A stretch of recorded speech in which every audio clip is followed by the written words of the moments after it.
فاسألوا أهل الذكر إن كنتم لا تعلمون. Assalamualaikum warahmatullahi wabarakatuh. Ya, alhamdulillah. Wassalatu wassalamu ala Rasulillah. Wala haula wala quwata illa billah. Alhamdulillah, senang sekali Sobat Ahkam ya, kembali menemui Sobat Ahkam semuanya di channel Ahkam TV ya. Semoga Sobat Ahkam semuanya dalam keadaan sehat walafiat ya, dan dimudahkan semua urusannya. Apa yang akan kita bahas ya di channel Ahkam TV pada hari ini ya, kita akan bahas ya Sobat Ahkam mengenai hukum seputar dompet virtual ya, atau e-money bahasanya, atau dompet digital ya.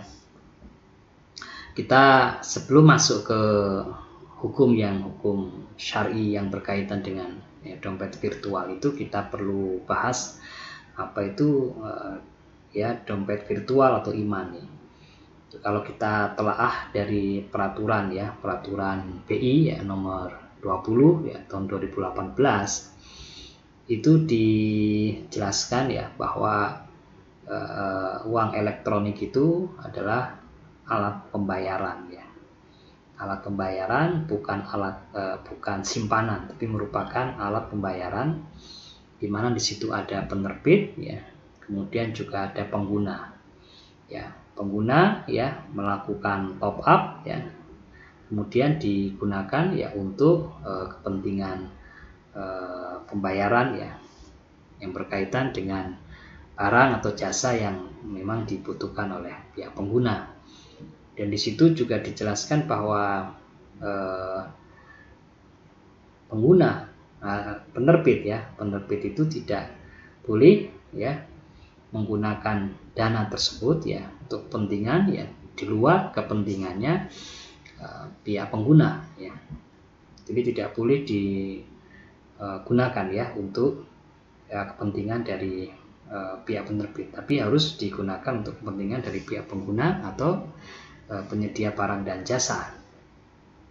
Kalau kita melihat ya pada karakteristik ya dari e-money tadi berdasarkan pada peraturan Bank Indonesia ya, maka ada beberapa ya akad yang mungkin bisa diterapkan ya pada saat ya pengguna itu melakukan top up ya di saldo e-money-nya. Yang pertama itu adalah dipandang ya sebagai akad pinjaman ya, akad qardun ya. Karena ya seolah-olah ketika pihak pengguna melakukan top up ya, berarti pihak pengguna ini ya statusnya dia sebagai mukrid atau sebagai orang yang memberikan pinjaman ya, sedangkan pihak penerbit ya karena nanti dana yang dia terima, maka dana itu ya dianggap ya dana itu bisa digunakan oleh pihak penerbit ya, sehingga pihak penerbit ya dikatakan sebagai orang yang atau pihak yang meminjam atau muqtarid. Kemudian yang kedua ya, itu bisa dipandang ya sebagai akad wadi atau titipan ya, karena memang status ya dari uang elektronik ya yang dimiliki ya oleh pengguna itu ya statusnya kepemilikannya masih di tangan pengguna ya. Pihak pengguna hanya sekedar menitipkan uangnya ya kepada pihak penerbit ya, setiap saat nanti ya dana itu bisa diambil ya oleh pihak pengguna. Kemudian yang ketiga itu bisa juga dipandang ya dengan akad ijarah mausufah fi zimmah, bahwa dana itu dianggap sebagai jual beli jasa. Jadi pihak pengguna ya membeli jasa ya dari penerbit ya, kemudian dana itu distorkan ya, dan kemudian dana itu menjadi milik dari pihak penerbit ya. Karena apa? Karena itu akad jual beli jasa. Nah, kemudian diwajibkan nanti pihak penerbit untuk menyediakan jasa ya kepada pihak pengguna ya sesuai dengan apa yang dibutuhkan ya, itu yang dijanjikan ya di dalam akad jasa tadi.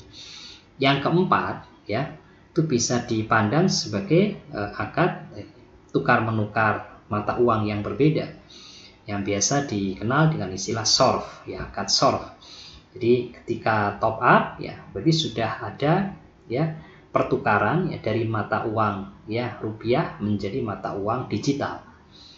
Dan syarat untuk melakukan pertukaran mata uang ya, karena ilatnya sama, yaitu ilatnya dalam mata uang, maka dilakukan secara tunai ya, qobd ya, dan biadin, dilakukan secara tunai ya, meskipun nilainya ya, nilai itu ditentukan juga oleh peraturan BI bahwa nilainya tidak boleh lebih besar atau tidak boleh lebih kecil. Nilai elektroniknya, uang elektroniknya harus sama dengan nilai rupiahnya, tapi dilakukan secara tunai dan nilainya sama. Bahkan ini berarti menunjukkan bahwa pandangan yang keempat ini juga bisa dijadikan sebagai satu bahan pertimbangan. Dari keempat akad ini, yang pertama akad pinjaman, kemudian yang kedua akad wadiah ya, akad titipan, kemudian yang ketiga akad jasa ya, akad jasa al-ijarah ya, mausufah bil himmah, dan yang keempat akadnya adalah akad yang berkaitan dengan tukar menukar mata uang yang berbeda, itu akad SORF. Mana di antara yang keempat ini ya yang paling mendekati yang seharusnya ya di dalam akad di dalam transaksi ya, dompet setoran dari dompet digital ini. Pertama kita lihat pada hakikat dana yang distorkan.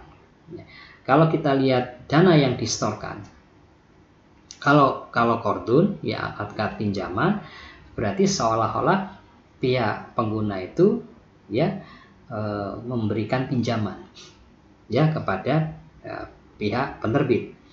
Nah, sehingga konsekuensinya ya, ketika memberikan pinjaman ya, segala macam ya bentuk keuntungan atau manfaat yang diterima ya oleh pihak pengguna, maka itu masuk dalam kategori tambahan yang dilarang, itu masuk dalam kategori riba ya, karena berlaku satu kaidah ya, kullu qardin jar manfaatan fahuwa riba.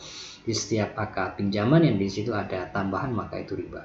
Dan yang kedua, kalau itu dipandang sebagai akad wadiah, maka titipan saja. Ketika bicara titipan, maka status kepemilikannya masih pengguna. Ya, memang statusnya masih milik pengguna. Ya, bukan bukan menjadi miliknya pihak penerbit.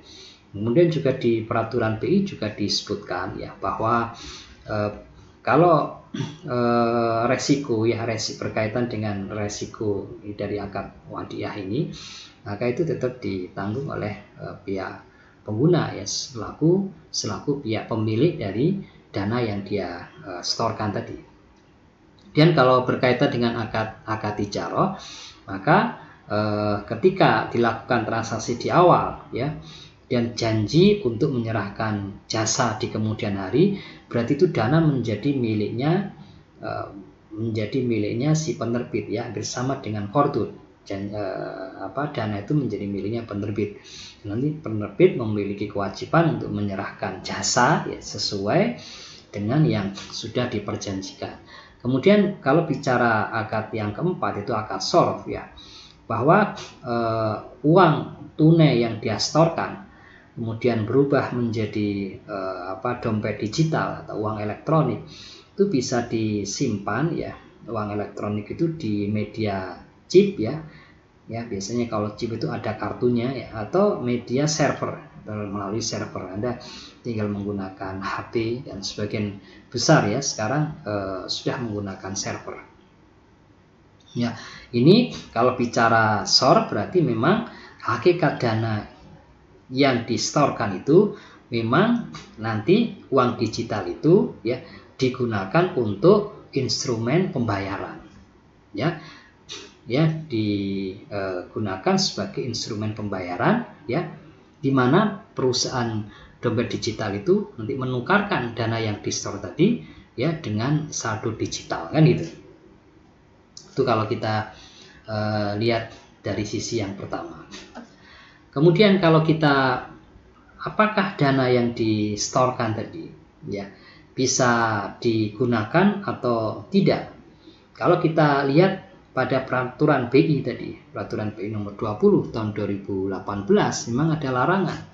Ya, ada larangan secara eksplisit, ya, khususnya diterangkan, ya, di pasal 49 di PBI nomor 20 tahun 2018 bahwa ayat 1, dana float hanya bisa digunakan untuk memenuhi kewajiban penerbit kepada pengguna dan penyedia barang dan atau jasa, dan dilarang untuk kepentingan yang lain.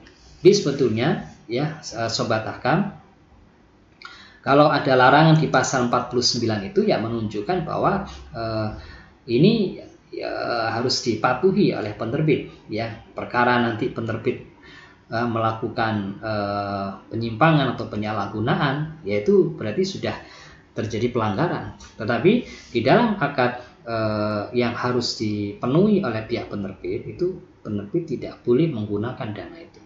Berarti ini selaras dengan dua akad, yaitu akad wadiah dan akad sorof. Karena di dalam akad wadiah, ketika seseorang, ya, menitipkan, ya, karena hanya sekedar titipan, maka asalnya, ya, hukum asal wadiah itu, ya, amanah, ya. Amanah itu artinya pihak penerima titipan tidak diperkenankan untuk menggunakan barang titipannya. Ya, tidak boleh digunakan, ya, hanya boleh disimpan saja. Ya, hal itu berbeda, ya, dengan akad pinjaman. Kalau kita sudah ngasih pinjaman kepada orang, maka pihak penerima pinjaman bebas, ya, untuk menggunakan dana tersebut. Karena asalnya uangnya sudah berganti pemilik, ya, uangnya sudah berganti kepemilikan, sehingga pemilik yang baru, ya, dia punya kebebasan, ya, bertransaksi karena sudah dia miliki, ya, uangnya tadi. Demikian pula kalau dipandang sebagai akad ijarah, mausufah, widimah atau akad jasa, maka ketika akad jasa, seperti jual beli jasa, kemudian pihak pembeli menyerahkan, ya, uangnya di awal, maka pihak penjual jasa atau penyedia jasa punya kebebasan untuk menggunakan uang tersebut, ya. Yang diwajibkan adalah pihak penerbit nanti dia menyampaikan, ya, atau menyerahkan jasanya sesuai dengan yang diperjanjikan di dalam akad. Tetapi status dana yang diterima, ya, dia dari pembeli jasa itu adalah statusnya milik dari pihak ya, penyedia jasa, atau dalam hal ini kalau dikaitkan dengan uang elektronik, ya, berarti miliknya penerbit. Ya, penerbit boleh menggunakan untuk hal apapun, ya. Padahal di dalam peraturan Bank Indonesia, ya, nomor 20 tahun 2018 itu ada larangan dari peraturan tersebut, ya, dari sisi pihak penerbit dilarang untuk menggunakan.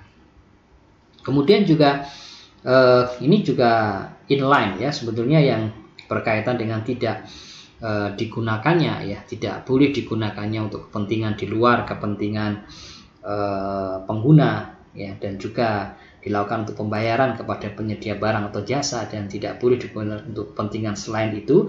Maka ini juga inline antara akad wadiah tadi dengan akad dengan akad sorof. Karena dalam akad sorof juga saldo elektronik, ya, tidak boleh digunakan oleh pihak penerbit karena memang statusnya adalah status milik dari pihak pengguna, ya. Pihak pengguna yang melakukan top up, ya, nanti berarti statusnya dana itu milik pihak pengguna, ya, sedangkan penerbit tidak diperkenankan untuk melakukan penggunaan, ya, dari dana tersebut.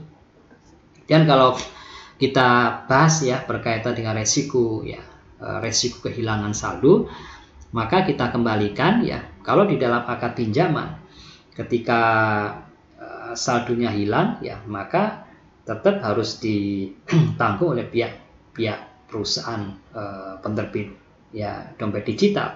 karena dia statusnya sebagai muktarid, ya kan, dia statusnya sebagai pihak yang menerima pinjaman. Jadi pihak yang meminjam, ya apapun kondisinya, terjadi resiko apapun, ya dia harus mampu untuk bertanggung jawab, dia harus mau untuk bertanggung jawab dalam melakukan pembayaran hutangnya dengan kondisi apapun.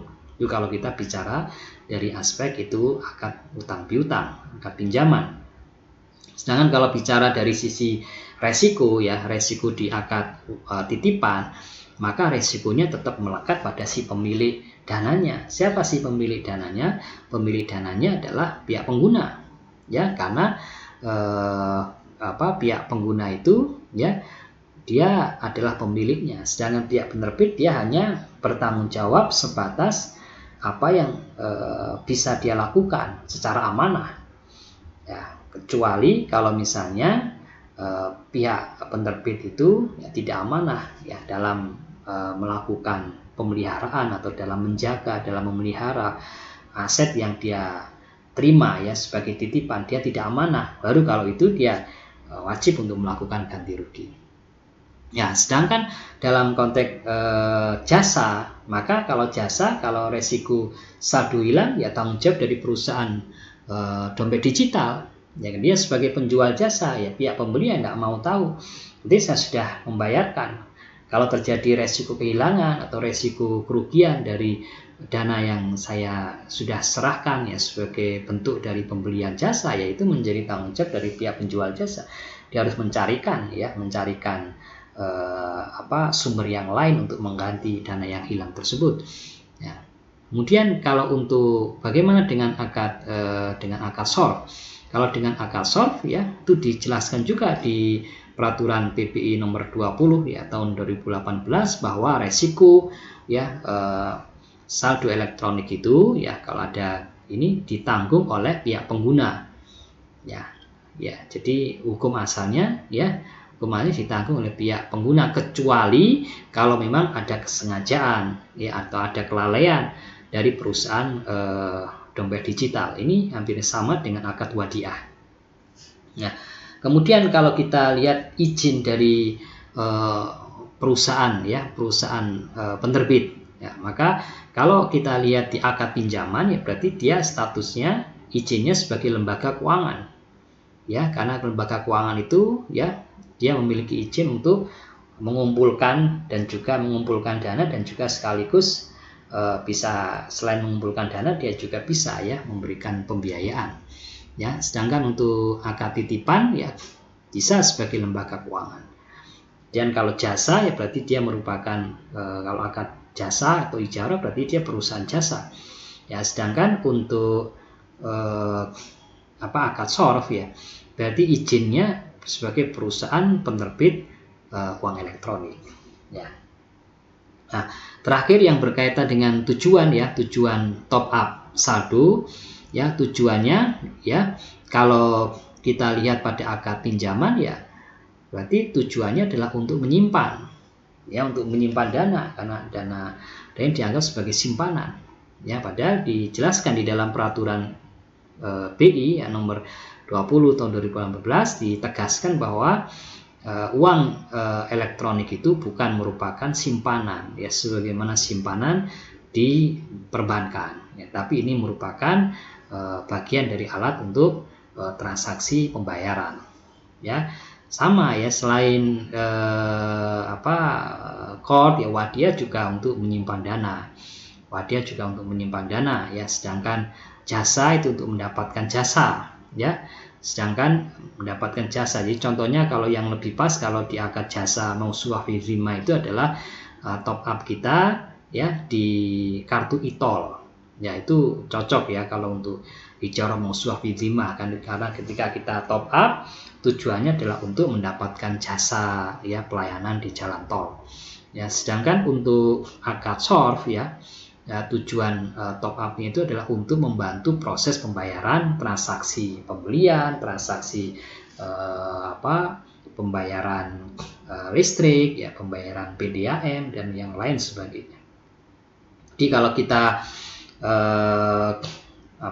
kompilasi dari semua, ya faktor-faktor tadi yang kita bahas, ya yang mungkin bisa didekati dengan akad pinjaman, yang mungkin bisa juga didekati dengan akad titipan, yang mungkin juga bisa didekati dengan akad ijarah mausufah bidhimmah, mungkin juga bisa didekati dengan akad shorf. Maka berdasarkan analisis tadi, maka akad top up ya pengguna ya di kartu elektroniknya atau di dompet virtualnya itu yang lebih tepat adalah akad shorf.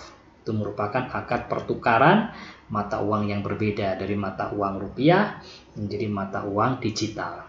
Ya, karena di situ ada transaksi yang langsung terjadi ya dengan nilai yang sama ya, kemudian tujuannya adalah untuk transaksi pembayaran ya, bukan untuk simpanan. Kemudian juga di situ ya penerbit dilarang untuk menggunakan dana tersebut ya selain kepentingan pengguna dan juga untuk penyedia barang dan jasa ya, dan dilarang untuk kepentingan di luar itu ya. Dan juga ketika ada resiko kehilangan yang menanggung ya asalnya adalah pihak pengguna ya, kecuali kalau bisa dibuktikan ada kelalaian, ada penyalahgunaan ya, ada pelanggaran yang dilakukan oleh penerbit, maka penerbit yang harus menanggung resiko tersebut. Sehingga ketika kita ya menguatkan bahwasanya top up itu adalah merupakan akad shorf, maka yang berkaitan dengan manfaat atau keuntungan yang diterima oleh pengguna, maka itu bukan termasuk dalam kategori riba yang diharamkan. Ya, bukan termasuk kategori bunga atau riba yang diharamkan ya, seperti misalnya cashback dan seterusnya. Mudah-mudahan penjelasan ini cukup jelas dan mudah dipahami oleh Sobat Ahkam ya. Semoga Sobat Ahkam semuanya dalam keadaan sehat walafiat dan Allah berikan kesehatan ya, Allah berikan kemudahan dalam beribadah kepadanya ya. Dan semoga kita dipermudah ya dalam ketaatan kita kepada Allah Subhanahu wa taala. Demikian Sobat Ahkam ya, insyaallah kita lanjutkan ya di video selanjutnya. Saya akhiri. Assalamualaikum warahmatullahi wabarakatuh. La ilaha illallah Muhammadun Rasulullah alaihi salatullah wa alihi wal ahibba